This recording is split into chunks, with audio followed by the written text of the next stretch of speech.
we're going to talk about my favorite setting for Savage Worlds. Saying agnostic has lots of settings. There's a lot of good ones, but there is one that stands clear and above as my favorite. It's the one I've run the most. It even has a plot point campaign, which I'm going to talk a little bit about, that I love so much. I've run it, I don't even know how many times now. I think 4, 5. And that is, I guess we'll hold it this way, East Texas University, or ETU. That's what it's usually known as.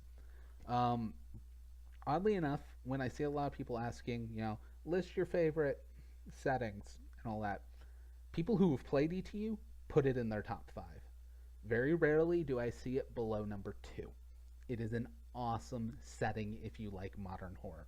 Now, granted, modern horror is not for everybody, but if you're playing Savage Worlds, the system handles modern amazing. A lot of people who run it are running modern or something close.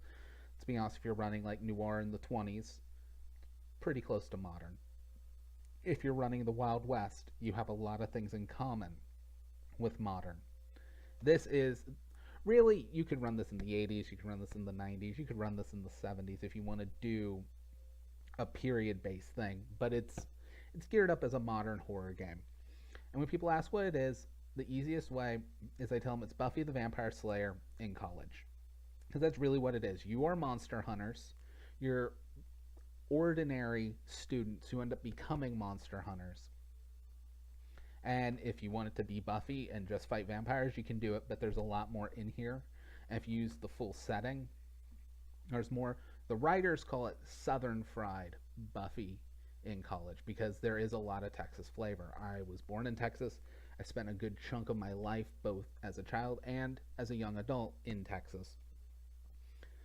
It gets it pretty nailed down. This is East Texas. This isn't the Wild West. This isn't the desert. This is the hills, the forests, things close to Arkansas. And it has some really cool stuff in it. Now, of course, I'm just kind of rambling on. The main two things in this that are different than any other setting are the academic system, which, without going too heavily into it, because honestly, if you want to go into it, buy the book. But without going too heavily into it, it's another attribute that really helps any game you want to run where there's students. It's a score that affects your exam rolls. And exam rolls are something that happen every time you get an advance. At least that's how they have it set up. I love and hate this because if you tie it to exams, and in this case it's midterms and finals, those are points on a calendar, which means when you're getting advances is tied to time, which I'm iffy on. Now, they say you can go away from it, but it's one of those that kind of bugs me. But the academic system in general, I love. There's extracurricular activities you can pick up that can affect your academics. Edges can affect your academics. There's a lot of nifty ways to affect this final roll. And the roll really, it's a single roll you make to see how well you did that part of the school year. If you did bad, you can take further penalties on your next test as you're falling behind. If you're really bad, teachers start mistrusting you as you're basically on academic probation.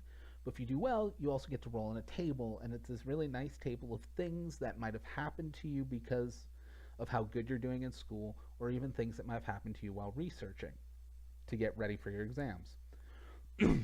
One of the things that specifically can happen while researching is you can find a ritual, because magic in this is ritual magic. And I know the horror companion has ritual magic rules, but honestly, these are so much better. I'm iffy on, they're very similar, I'm going to say, but these just feel a little cleaner. The tables are a little more fun because this game, while it's modern horror, has a touch of humor, which I think helps it stand out. And it works really well. In fact, I love the rituals so much in this. You can take it right off and throw it in really any other game where there's magic. It can fit on top of games with normal magic because you don't need an edge to cast rituals. Anybody can do it.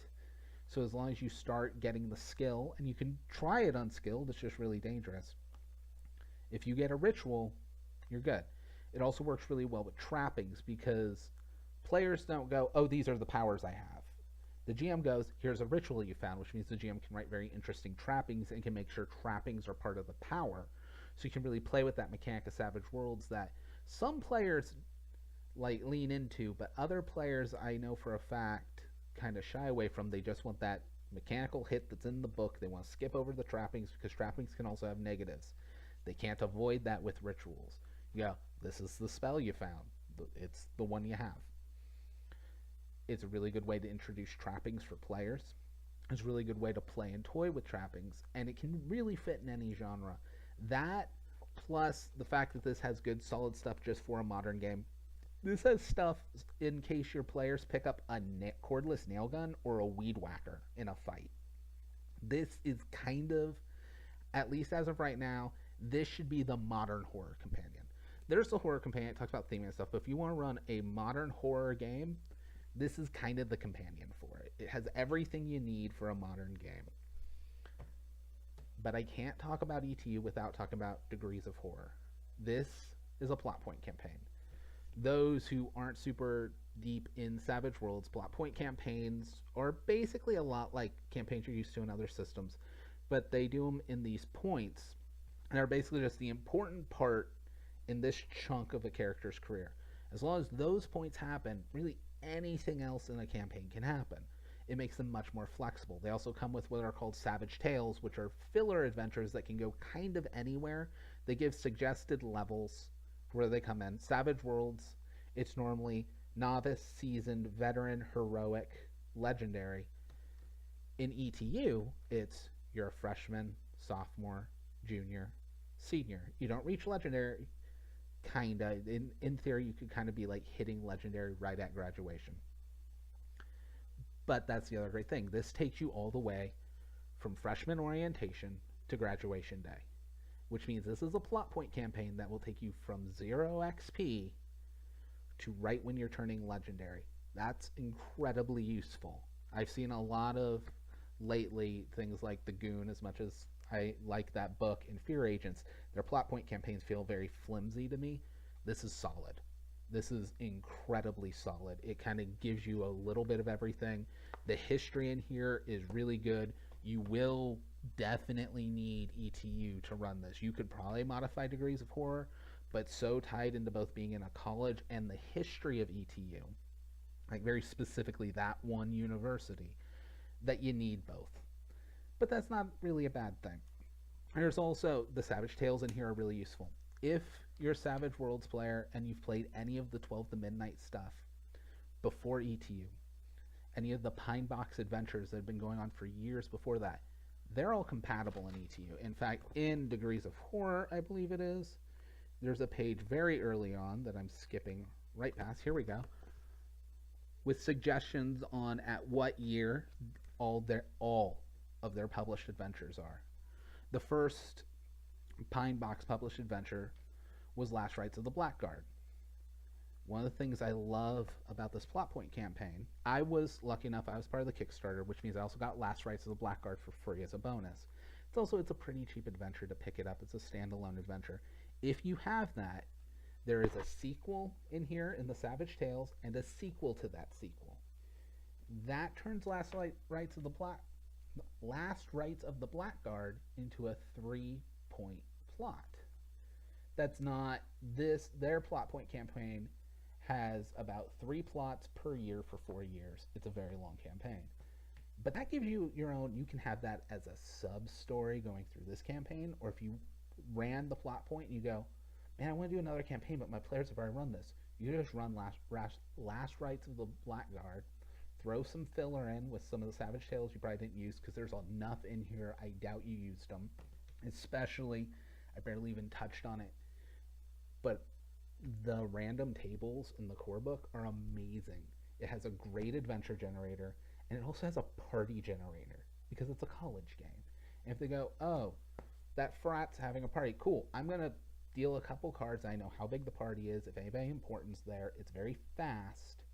And I've had players go, all right, cool, they were freshmen, like, oh, we got some extra cash. We're going to buy a bunch of pizzas from the Pizza Barn, because that's a local pizza place, and we're going to have a pizza party in our dorm. And they were really great on getting to know people with streetwise checks. And I was like, all right, I'm going to deal some cards out. And they ended up with 300 people trying to cram into their floor of the freshman dorm, because what they started out as a pizza party turned into this huge rager. And it was something that this did almost instantly. It added a ton of flavor, a ton of fun. I've had adventures where inevitably they start their own fraternity and it becomes Buffy meets Animal House, and they have a tiki party where an evil witch goes and enchants their pool because they turn their pool into a giant jello shot, and she goes and enchants the gelatin because it's bone, and it becomes this undead slime monster. Stuff like that can happen. Weird, fun stuff can happen at the same time. When I say this is Buffy the Vampire Slayer, really you can run it as that, but how ETU is set up is it's Buffy the Demon Slayer. The main baddies you're going to be dealing with are different types of demons. They have a good bit of them in the book, and there's also a generator for random demons in the book. That's super handy because it's like, oh, you summoned a random demon. I don't even know who it is. Let's see what shows up. It lets you make interesting monsters on the fly. It lets you do things like parties on the fly. It has rituals in it. It has a great adventure generator. It has a research outcome generator, which isn't just, oh, what happens when you research, but while you're there researching, you draw a card to see what happened while you're at the library for so long. And yeah, there is one where it's like, oh, a school shooter comes in, but there's also stuff like you find someone scrawled these weird notes in one of the books, and do they take that as a hook, and all of a sudden you're making this random adventure? You can, mixed in with all the books in the library, somebody finds this old voodoo book. There's all kinds of cool stuff like that in there. There's also tables in here called High Strangeness, because without going too deep into the lore of ETU, and Pine Box, the town just outside of ETU, that's why all the Pine Box adventures work with it, this is no ordinary town. Strange stuff happens here kind of all the time. It's part of what makes it an interesting saying. The High Strangeness, you draw on that whenever things get boring. I've had stuff I drew. A luminescent fog rolls down the street, and they were out like in campus trying to break in and say, see this fog roll down. I went, oh, and it just kind of rolls into a gutter. And all of a sudden they're like, what's haunting that gutter? What's going on over there? It was strange. And some of them, inevitably, some of your cynical players will go, oh, it's just the strangeness. Which is also kind of funny that it's an area so weird and so many weird things happen that eventually people will go, oh, that's Pine Box being Pine Box.